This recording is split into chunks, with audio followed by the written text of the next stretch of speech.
Thank you, dear sisters, for this beautiful recitations. May I all just remind you to please maintain your silence and maintain your hijab, as we are soon going to be going live on YouTube with those 3 camera shots. I will remind you, no one is in the shot, but if you keep moving around, you will be. So please just be careful with that. Joined with us today is Sister Fahima, who is a qualified life coach and will be giving today's talk. So can we please welcome her with a very loud salawat.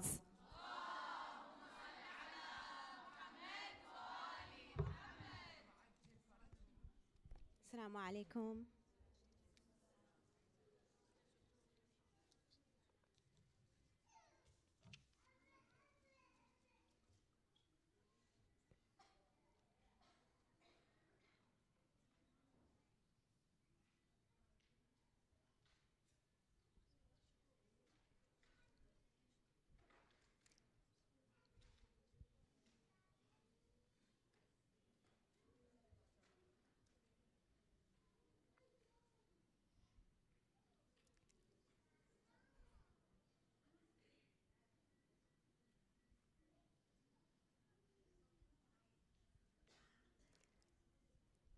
The pause,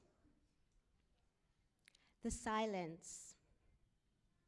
How many of us gives the pause and the silence a chance to actually flow in our lives?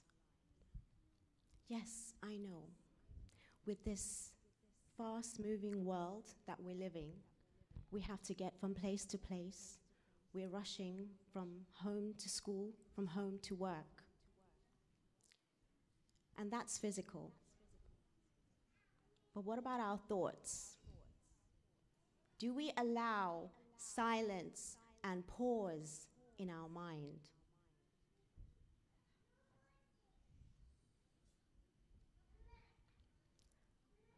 It is narrated by Imam Ali alayhi salam that our thoughts become our words. Our words become our actions. Our actions become our habits, and our habits become our character, and our character becomes our destiny. Now, I can stand here like many other speakers. However, I am not like most. Most are much more knowledgeable, much more experienced, much more well-known. I stand here today just being authentic, just being me. I don't want to give you your usual talks that you have all the time, even though I can do that. Today, I'm on your level. We are equals, just like how we should be every day. And I want to talk about giving yourself time to think. Yes, I can talk about mindfulness. I can talk about the way in which we think, positive psychology, which I will touch upon, and it is really important. But I want to be authentic with you today. I want to talk from how I feel. I haven't really written a script for this talk. There is a plan and there's research, but I'm talking to you today because of how I feel. And what I want to tell you right now is how I feel is that I feel each and every one of you. That each and every one of you sitting here today or watching is going through something.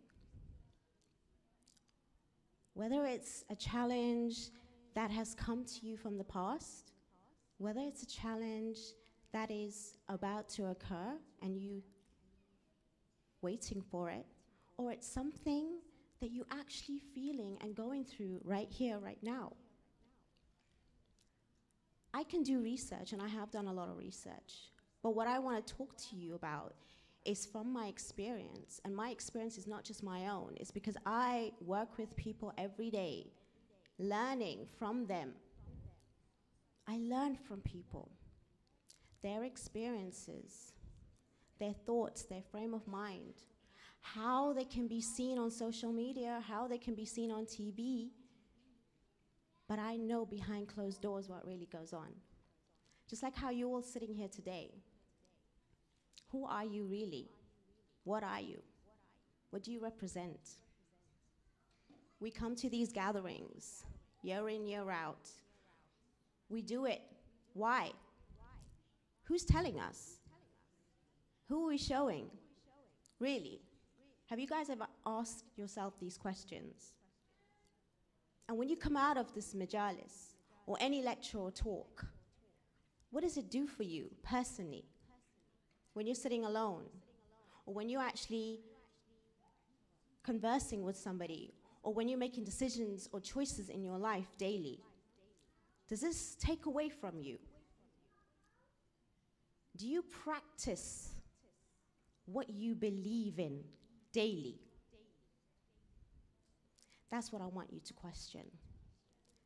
Yes, we're in this fast-moving world, this Western world, and we make excuses. We have these thoughts in our mind, we hear of stories, and we're always thinking of the negative. But that's how our brain is wired, so it's okay. It's not a problem. Our brain is wired for survival. So that brings about doubt and negative feelings constantly. But once you're aware of that, you know how to control it. But how many of you think you even have any control? Yes, life is written for us to a certain extent, but we are also given free choice, free will. Now that's where you need to work on. We have education, we grow up. And then when we have our jobs, then we want to go into the next stage of our lives as marriages and whatever it may be. And we think that life's a cycle, and we live it as a cycle. But it's not really. It could be exciting and enlightening, depending on who you are. Are you somebody because your parents brought you up? Are you somebody because you're worried about what society sees you at? And are those choices you're making because of how other people are going to view you? Most of us think like that. We come to certain places, we wear certain things, we look a certain way because of others. And yes, we have to represent, but you need to know who and what you represent. Now, life is about this wonderful religion that we claim and we name, and this beautiful faith that we have. But at the end of the day, are we using that only in this room, or when we're outside, or with each other?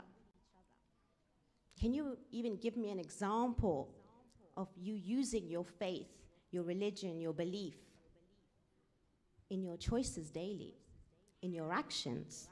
And actions is not just doing.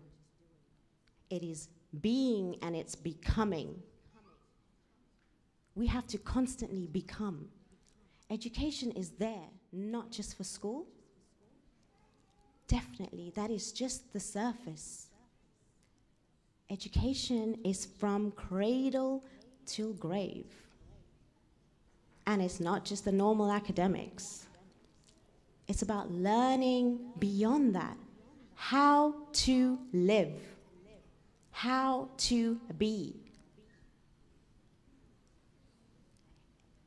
We are in society right now where we are trying to practice in this Western world with a very old, ancient religion that has been set many, many years ago, with rules that have been set hundreds of years ago. And how do we practice that today in this Western world? Well, let's think about what are the core values of Western society today. It is justice. It is being fair. It is being democratic. Now, do you think Islam encompasses that? Well, even in the time when Islam was in its infancy, the great messengers then were against oppression and injustice. So what we have as our core values as Muslims today are very much in keeping with Western society values. But unfortunately, it's not looked upon that way. The recent BBC poll says that the Muslim community and Islam is backwards. Why do you think that is? Unfortunately, we have certain individuals that do interpret things in a particular way that mislead and misguide, but that is the minority, right? But we always fixate on that, and even if the numbers are high, we exaggerate, and our mind is wired in order for us to focus on that negativity and exaggerate that, and then we make a decision to not go further in life. For example, the divorce rate is really high, not just in Western society, but unfortunately even in the Islamic world. Yet we know that marriage is a valued institute in a household. And what is the response of most of the young people today is that they're afraid. They're afraid to get married because the divorce rate is high. Yes, the statistics are there. I'm not going to take away from that. But we are the statistics. We are society. In order to hear these things, it shouldn't deter us from actually taking the steps that we know is right. We need to be better. It's just like if you don't see any role models around you, shouldn't you be one if you don't see one? We need to take a step back. Don't just practice year in and out with the rituals, making it an autopilot kind of reaction because it's Muharram, because it's Ashura, because it's Arbaeen. Our religion is not just salah, not just Sawm, fasting, not just charity and many other things that is obligatory for us. That is the basic. If you're only doing that, that is the core basic. You need to be and be doing much more than that. Much more. And how do you do that? Well, how do you treat yourself? How do you treat others? And I'm talking in the small community here, within your families and friends. Wearing hijab, yes, it's a challenge. Why is it a challenge? Are we trying to conform to a society that is already breaking? Or is it because it's not giving us confidence, self-esteem? Yeah, to look a particular way, we got to be presentable. And we got to make an effort. And if you don't want to make an effort, that's fine. And some people make more effort than the other. But at the end of the day, that's their own choice. But what gives you confidence is knowing who you are, what you represent, and you be it, and you live it.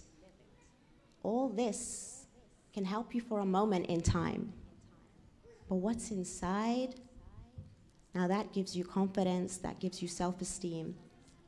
And that brings out something in you that nobody else can give.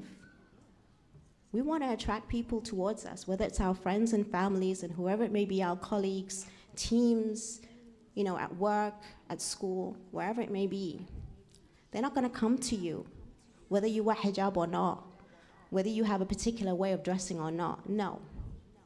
I'll walk into any room and I will own it regardless, because of what you are inside, who you are. That confidence has to come. And it does come from faith. It does come from your religion. But we're not actually benefiting from this all. Why? Why are we not benefiting from this all? It's because how we practice every day. It's routine, it's robotic, it's automated. We are not robots. We can program our minds. We can program our brains. I work with people to do that. If you have done research on me, I work with people deeply to get into their mind, understand their values, and help them change and transform into the best versions of themselves. And if you love yourself, and you should love yourself because Allah has created you as you are for a particular purpose. We all have a calling. We all have a reason to be here. Even if you haven't found it, there is a reason for you. Each and every one of you. So you need to really think about this and go into a direction of more than just the normal education. There are so many self-development specialists out there, whether or not they come from our faith or not, but they all say the same thing. Whether they reach out to the universe and expect the universe to come back to them, we know what we believe in. We know we have a creator. We know there's a higher power, but they talk in the same way. And they talk saying that we need to live knowing that is something more powerful than us and better than us, and we need to be grateful. We need to be content. We say we believers. Now, when you have a challenge, that's when you become a real believer. Because what are you saying when you have that challenge? Why me? Or try me? That depends on your inside. How you view things, how you see things, how you take it upon yourself. I don't speak from just research. I can easily do so much research, and all of you have so much more research than me, and knowledge more than me. Everyone has knowledge. We've got Google, we've got the library at our fingertips. Knowledge is not the issue. It's knowing how to use that knowledge and put it into use in a wise way for your benefit, each one of you individually. We need to represent what we believe in. But we don't even know what we believe in because we're just practicing these rituals without thought. And yes, we have the action as well. Today's an action as well. Today's a thought and an action, what you've just done and seen and heard. But when you have the thought and the action with a belief and with love, how many of us do it because we're rushing to just get it done, or we're doing it because we actually love what we're doing and we love who we're doing it for? When we go to pray our salah, we know our Creator doesn't need it. We know that we shouldn't even need it. We should go and read salah because we are being grateful. How many of us go and do that? Just because we're grateful. Just because we're thankful and we're content that we're breathing, we're walking. And yes, some of us don't have that. Some of us don't have the health. Some of us don't have the support. Some of us don't have the marriage. Some of us don't have the children. Some of us don't have the profession or the career. But I will tell you, whatever you do have, you tell me one thing you don't have, I'll tell you 10 things that you do have that someone else will be so grateful to have in your situation. Now that's how you gotta live, because it's what you focus on. We focus on what we don't have and we focus on the negativity all the time. You think those thoughts are not controlling your life right now? It really does control so many things. It has been narrated. Our religion narrates so much that we do not think that it's today's psychology. It is today's psychology. It is current. Our religion is current. Our culture is backwards, definitely. Our culture is definitely backwards. Our religion, absolutely not. Now you've got to know how to define both of these and know which one you're doing, which one you're practicing. We all can't be doctors and dentists, you know. This world won't function. We need to get out of this old mindset of thinking and believing and living. Yes, we are in a Western world with values that are similar, and there are other branches which we are also in conflict with. But you don't dictate Islam. You show it by being it. And you can't just do it in your small communities day in, day out. You got to go outside the community and do it. That's how Islam started. So parents as well, please, you need to change with the old mindset. Imam Ali alayhi salam says, do not even raise your children the way you were. That's just not for your children. That's for you. Education is also for you, no matter what age and stage you're at. And education meaning how to live, how to be, how to behave, how to treat each other. In no matter what circumstances, people can hurt you, they can harm you. They can do things to really, really disrupt your life. It doesn't matter. You rise above that. You become more than that. And I promise you, if you were in a coaching session with me, it'd be a different story, but we're not in a coaching session with me. But I promise you that the way you are, the way you're being, will make a difference. And we have challenges. Yes, we do. The young are confused. We don't know which way is which. We don't know how to be in a particular time and stage in our life. You know, we use the excuse of being a teenager. We use the excuse of Islamophobia. We use the excuse of wearing hijab and not getting a job. We use the excuse of so many things. But we stand here today for this occasion, which is very sad. And there's grief. But that's not all there is. There's a real message here to take away, which we always forget. The message of Arbaeen, the message of MUHARRAM, Ashura, the day itself. Why don't we concentrate on the message and the lessons and use that and how we talk to somebody? I don't need any one of you here to congratulate me after today. All I want is for you to go away and take something home so that you can use for yourself and between each other. Because we have an ego state or a higher state. Now, when you have a higher state of mind, you become more grateful and content. No matter what your situation is, no matter what your circumstances. We think we are owed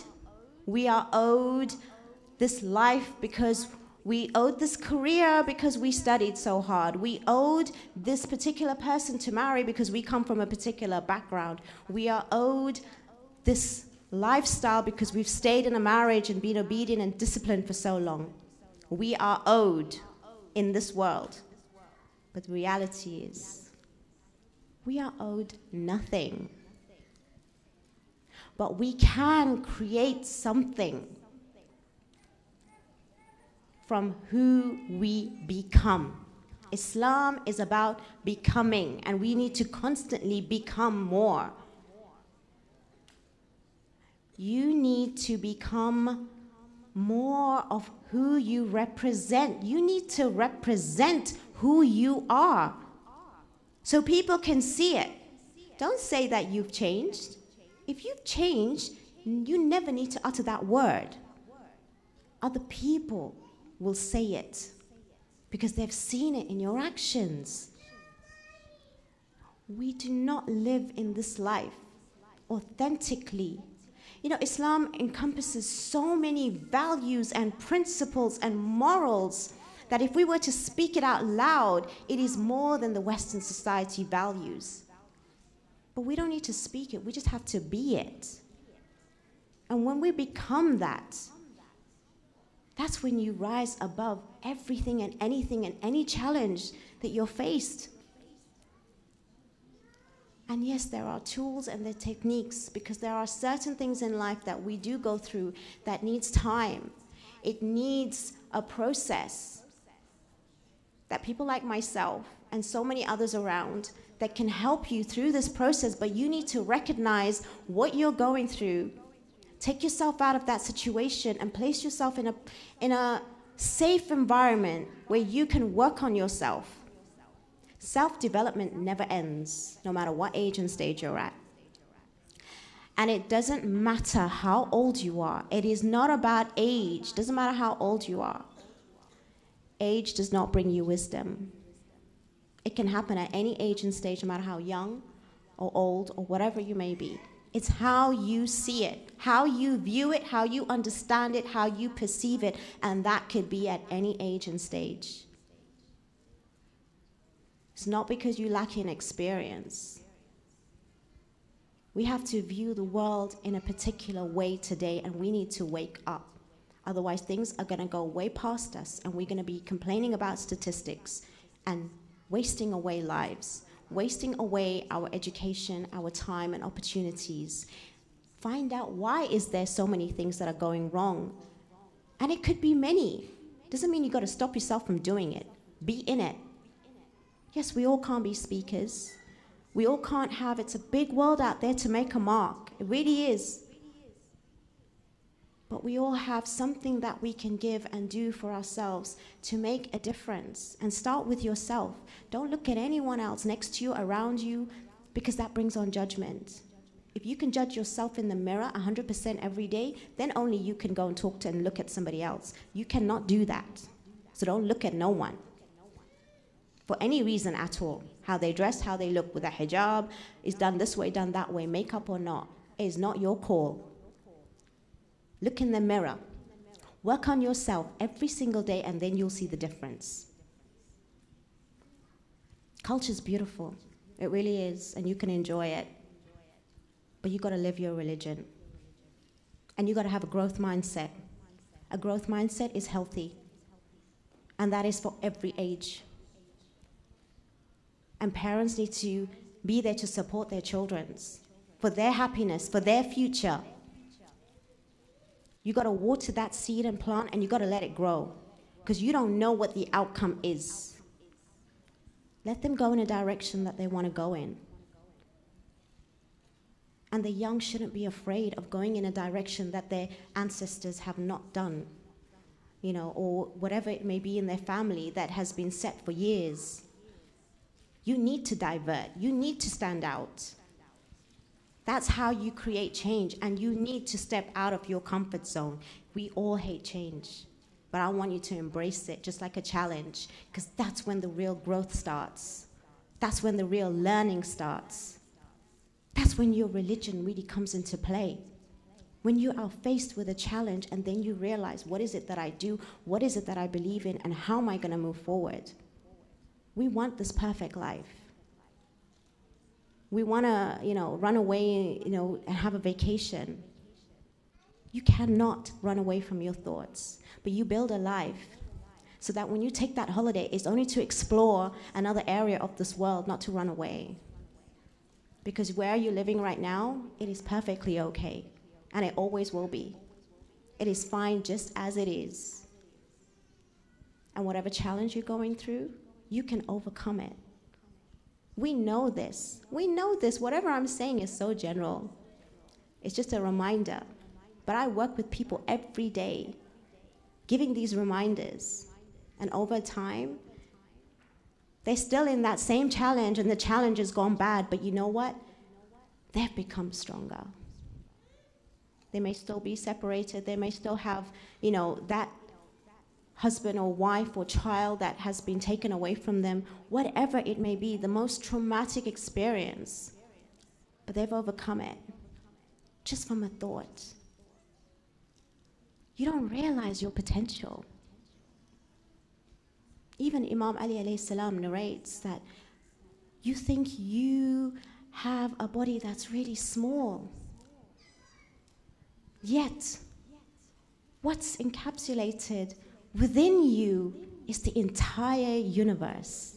Imagine that.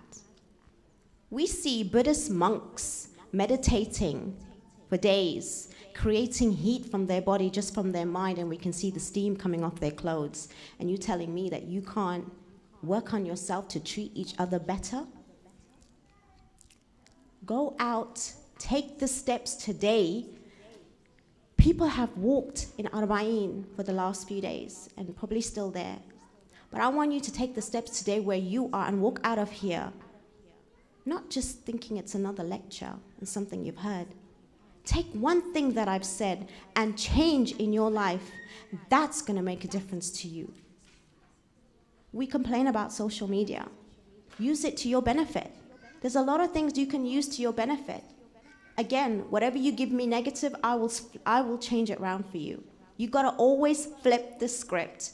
However negative you are feeling right here, right now, or every day of your life, for whatever reason it may be, you can flip that script. And there's always an alternative positive. Your mind is powerful. Your mind is extremely powerful. And yes, we're here today because of Arbaeen. And we have to remember, what does that stand for? That stands for somebody who stood up, where we don't even have those oppressions, but what gave the strength and the power to stand was not just doing what he did, it was the faith, it was the belief, it was what he wanted to represent. We need to represent in the same way. Don't just do your rituals and walk out like normal. Your normal needs to be above the norm. Now that's when you're gonna bring to light what Arbaeen represents. And that's when you can become more. Yes, we cannot, be like the infallibles. Of course not. But you can strive every day with new habits to further yourself and better yourself, so you can get to the best version of yourself. And that's the simplest things that you can do for yourself. I can stand here and talk for a lot longer, and I know it's been very basic and general today because I'm just speaking from my heart. And I want to give you something that is completely different. And if anyone wants to reach me, please do so after this talk. And I have had many more things to say, and inshallah I will have many more opportunities to speak to you generally, in order to address the real issues that you're facing today. But I'm telling you now that just be genuine and congruent within yourself, not just by a belief and faith by saying it, but by being it. And then you'll see the difference in your life every single day, being a little bit better, a little bit higher, and you be the best version of yourself. Thank you.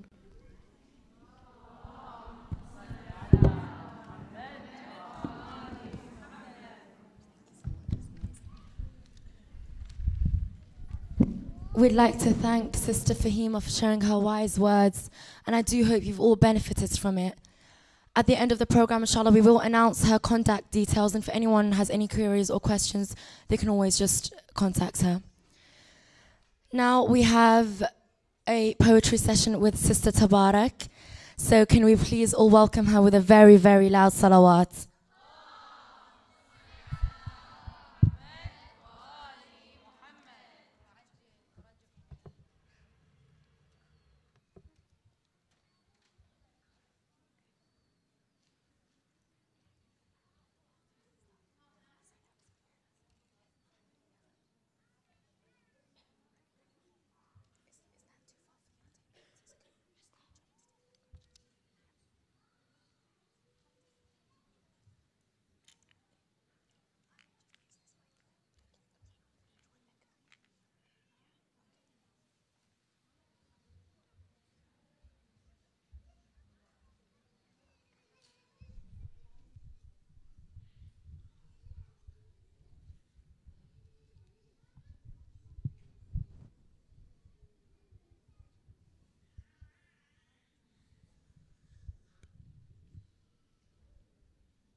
يا حسين يا حسين يا عباس يا قاسم يا الأكبر يا علي أصغر. Where did you go? Where did you leave me and the orphans? When we were together, we lived under your shields, beautifully and happily. But now when you left, But now when you left, the children can no longer claim to have a father. You left them with the title of an orphan. After falsely stating to you, O Hussein, that they wouldn't hurt us, they hurt us by killing you brutally and orphaning us. Our tents on us they burnt. From us pulled our veils and hijabs. Orphans crying constantly. Your Ruqayya's earring got pulled until the evils made her small lobe bleed. The more me and them for your and our tragedies weep, the more we get hit by the ropes of the brutal barbaric enemies. When we first came to Karbala, we were seated on our camel seats like queens, but now the children are forced to sit alone even whilst they cry and scream. Without you we are lost, not knowing what's happening and what will happen at all. Although on top of your pains, I don't like to give you more burden. But let me tell you, captives we got taken, and forcefully we are walking to Sham whilst all the haters in disgrace watching. And every moment someone falls from the camels, and another on the way dies, and yet another martyr drops their head from the spear. They weep, for in our grief they cannot share. From your and the orphans' tragedies and griefs, Wallah, Wallah, it's as though I have grown another 50 to 100 years I feel. But for you and your legacy and message, I for the faraj await. And on your path and footsteps I stay, and I always say, until the end of the days, in the streets, courts and prison, I kept on propagating our grandfather's vision. The whole while I kept repeating, I have seen only beauty, I have seen nothing but beauty. Salawat.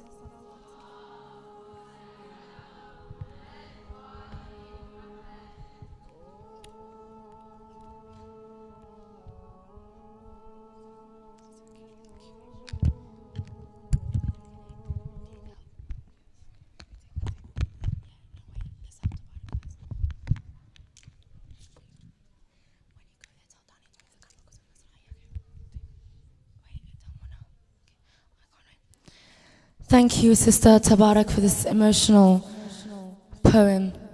Now we have a performance planned for you. I urgently ask you to please maintain your silence, switch your phones off, and just connect with Sayyida Zainab alayhi salam.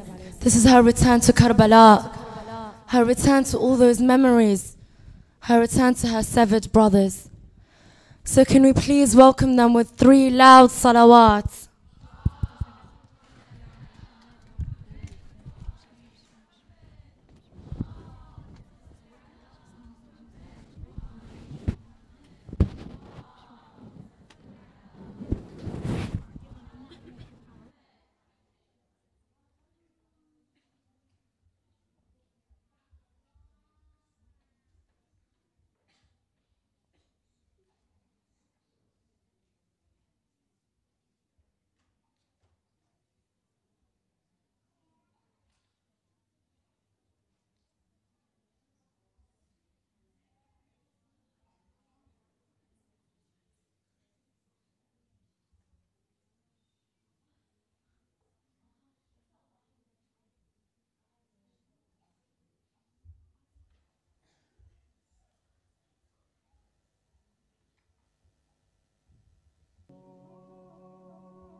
When the family of the Prophet ﷺ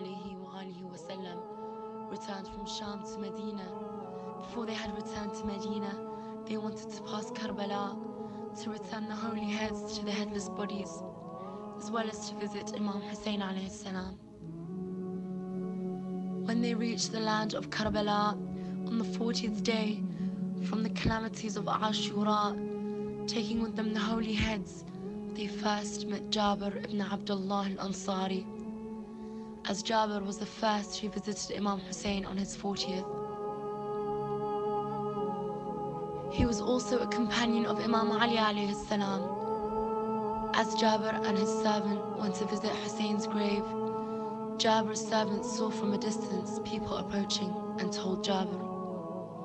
Jabir replied and told his servant to see whom these people approaching were. If these people are truly the family of the prophets, O my servants, you are freed. You are free to go.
جابر، قد وصلنا إلى القبر الشريف، قبر الحسين عليه السلام. لمسني القبر عطية.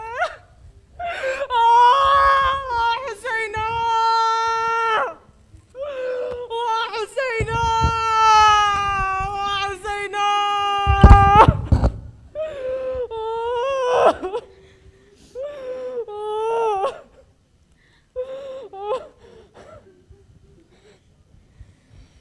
جابر، جابر، انهض يا جابر.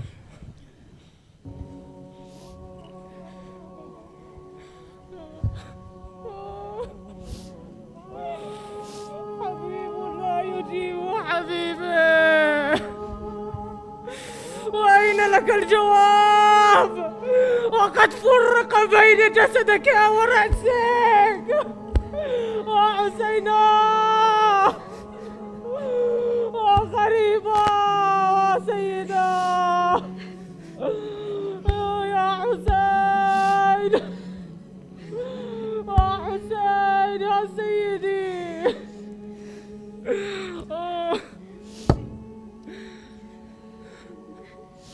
جابر، إني أرى سوادا قادما من الشام.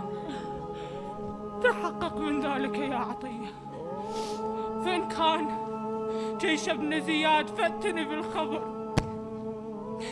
وإن كان ركبي حربي رسول الله، فوالله أنت حر لوجه الله.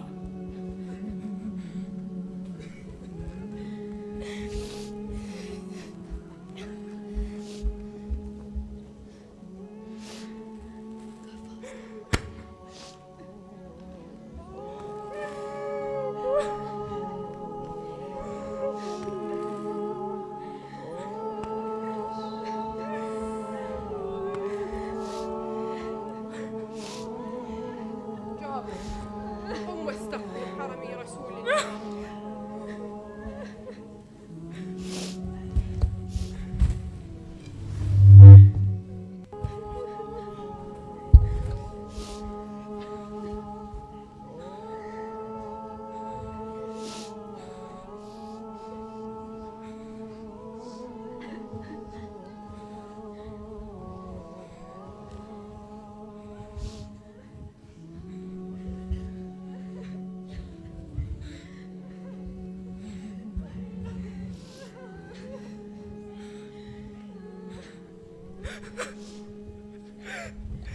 سيدي زين العابدين،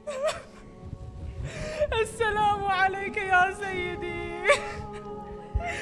عظم الله لك الأجر بأباك الحسين.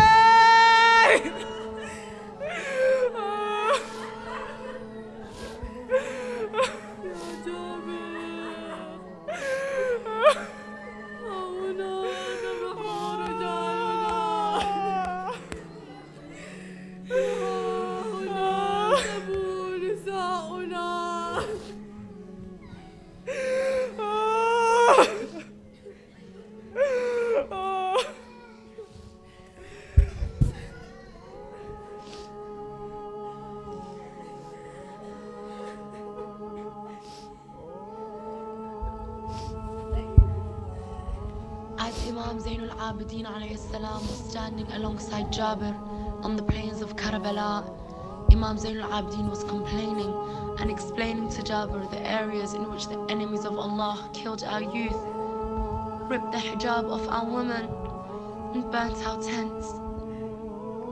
Sayyidah Zainab alayhi salam then approached Imam Zainul Abidin and asked him, "Oh dear, where are the bodies of my Hussein and Abbas placed?" as she did not know their whereabouts. After the Imam directed her where the whereabouts of her brothers were, she approached their graves with sadness and heartache, complaining and speaking to them whilst in tears.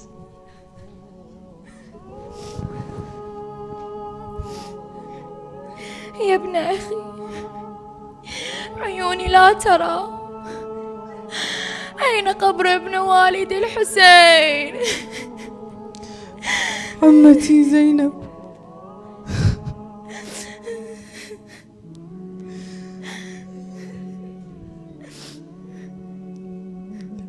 هنا دفنت والدي الحسين. أخي أخي يا حسين، أخي، هذا أنت يا حبيبي، هذا أنت يا نور عيني، هذا أنت يا ابن والدي. أخي يا حسين، أخبرني يا أخي، هل غسلوك يا أخي أم دفنوك بلا غوث؟ أخي يا حسين، هل كفنوك يا أخي أم دفنوك بلا كفن؟ أخي أخبرني يا أخي، هل سقوك الماء يا أخي أم قتلوك عطشانا؟ أبا عبد الله، لقد رأيت رأسك محمولا على الرماح يا أخي، لقد رأيت يزيد يضرب ثناياك يا أخي. أخي يا حسين، لو ترانا بتلك الخربة تلفحنا بها حرارة الشمس وبرد الليل. حبيبي حسين، لقد قضت حبيبتك رقية هناك في الخربة وفارقت الحياة على رأسك يا حبيبي. أخي يا حسين، قم وانظر حال أختك، قد شاب رأسها وانحنى ظهرها يا أخي. أخي يا حسين،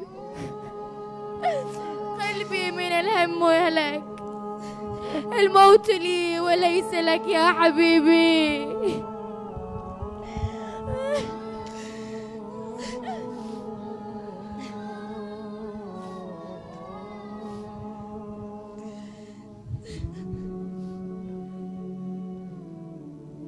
Sayyidah Zainab then asks Imam Zainul Abidin alayhi salam, "Oh dearest, where have you buried my one and only Abbas?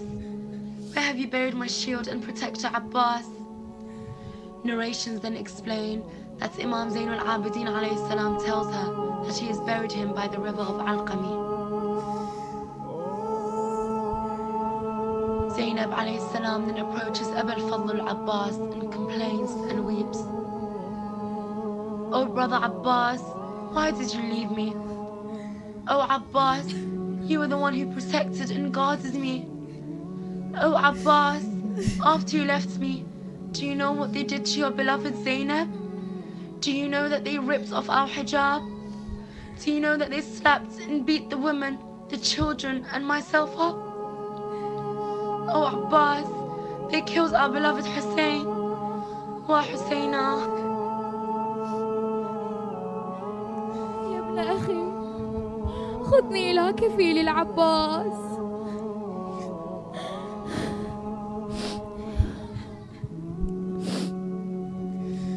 يا عمه، لقد دفنت عمي العباس جنب العلقمي. وعباسا وأخا أخي يا عباس، هل عرفتني يا أخي؟ أنا زينب يا أخي. وأي زينب؟ زينب المسبية يا أخي. أخي يا عباس، هل دفنوك مع كفيك يا أخي؟ هل أخرجوا السهم من عينيك يا أخي؟ أخي يا عباس، لقد أحرقوا خيامنا يا أخي. لقد ضربوا الأطفال يا أخي. لقد ضربوا النساء يا أخي. لقد ضربوا عزيزتك سكينة يا أخي. أخي يا عباس، لقد ضربوني يا أخي. حبيبي عباس، لقد داروا بنا من بلد إلى بلد، وإذا بكينا ضربونا يا أخي. أخي يا عباس، لقد مشينا مع الأعداء يا أخي. لقد وقفت في مجلس يزيد يا أخي. يا ابن والدي، لقد سبوا والدنا أمامي يا أخي. حبيبي عباس، قم وارجعنا إلى مدينة جدي رسول الله. قم يا حمانا، قم يا كفيلي، قم يا عباس. وعما وعباسا. عما، أنا حبيبتك سكينة. عما، لقد شربت الماء يا عما. عما، أنا لا أريد الماء. عما، أخي الرضيع ذبحوا عطشانه. عما، لا تتركني مع العداء يا عما. عما، لقد ضربوني يا عما. لقد ضربوا عمتي زينب.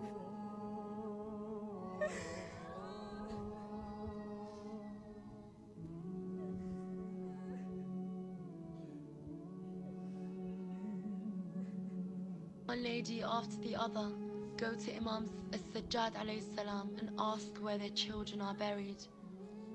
The mother of Ali al-Akbar asks where her son is, and the Imam replies, I have buried Ali al-Akbar underneath my father Hussein's feet. Qasim's mother approaches and asks about her son, and the Imam replies where he's buried Qasim. The mother of Tifl al-Radi'a also approaches and asks whereabouts our baby boy is buried, and the Imam replies, I have buried him with my father Hussein, and he is placed on Hussein's chest.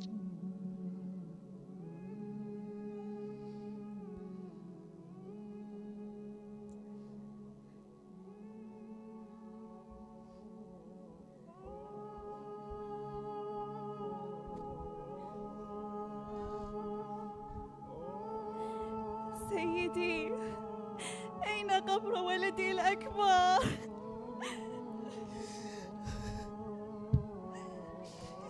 لقد دفنت أخي علي الأكبر تحت قدمي أبي الحسين.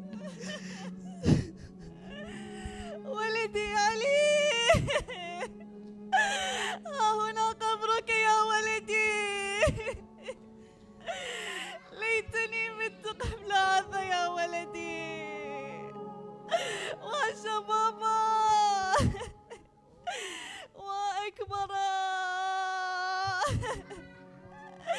أنا أمك يا حبيبي. رد علي يا ولدي علي، وعليا وأكبرا والشبابا.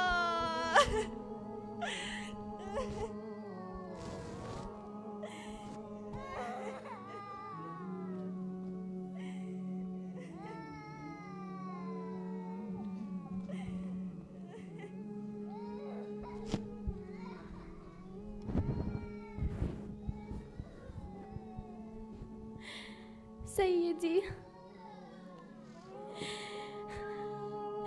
أين عريس كربلاء؟ أين ولدي القاسم؟ ها هنا دفنت ابن عمي القاسم جنب أخي الأكبر.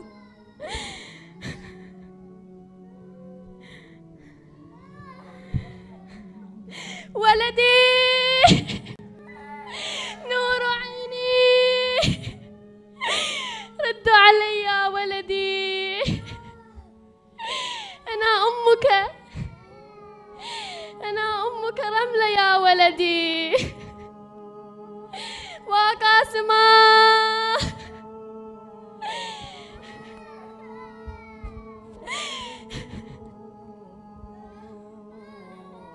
لقد أتيت من السبي.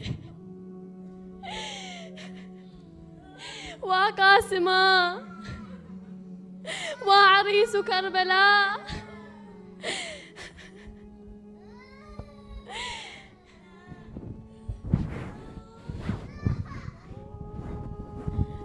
سيدي، أين دفنت صغيري؟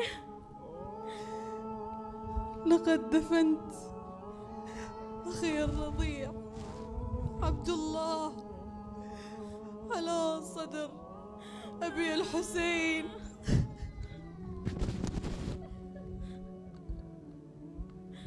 هذا أنت يا ولدي، ولدي علي.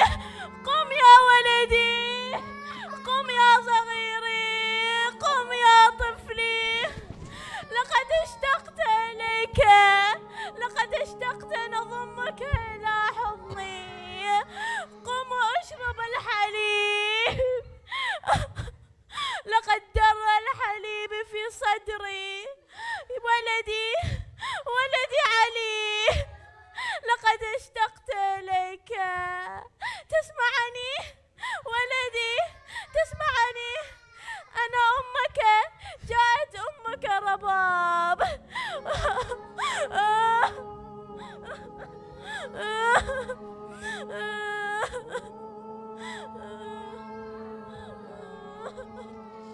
While the ladies all sit alongside of what's left of their children and youth, Sayyidah Zainab alayhi salam faces towards Medina and speaks to her grandfather, the Prophet, and her family.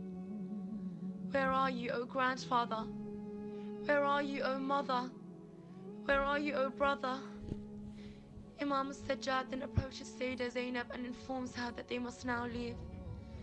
Sayyidah Zainab replies, "Is it the time of departure?" The Imam replies, "Yes, O auntie." The Sabaya at this point left the lands of Karbala broken-hearted after they had buried the heads with the bodies. They left to Medina in a heartache with misery and sadness.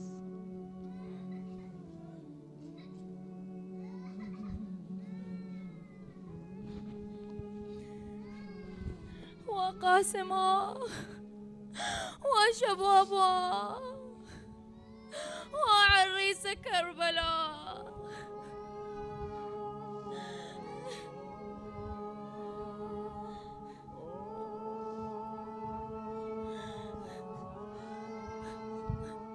وعليا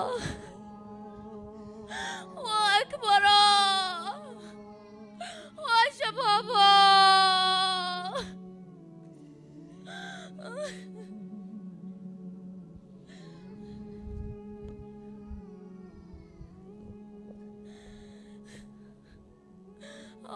يا طفلي وطفلا ورضيعا وشهيدا.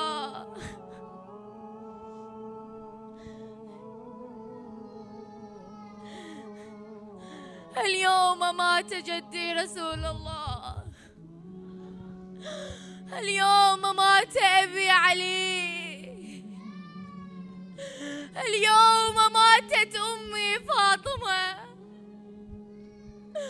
اليوم مات أخي حسن. اليوم مات أخي حسين. اليوم مات أخي عباس وحسينا.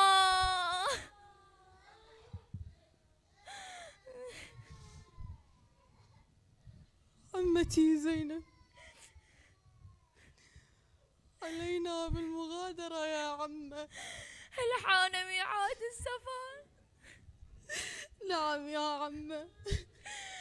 الوداع الوداع يا إخوتي، الوداع.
تقل زينب لأخوها حسين، تتذكر يا بعد أمي قعدتنا بحضن أمي، تتذكر يا بعد أمي قعدتنا بحضن أمي.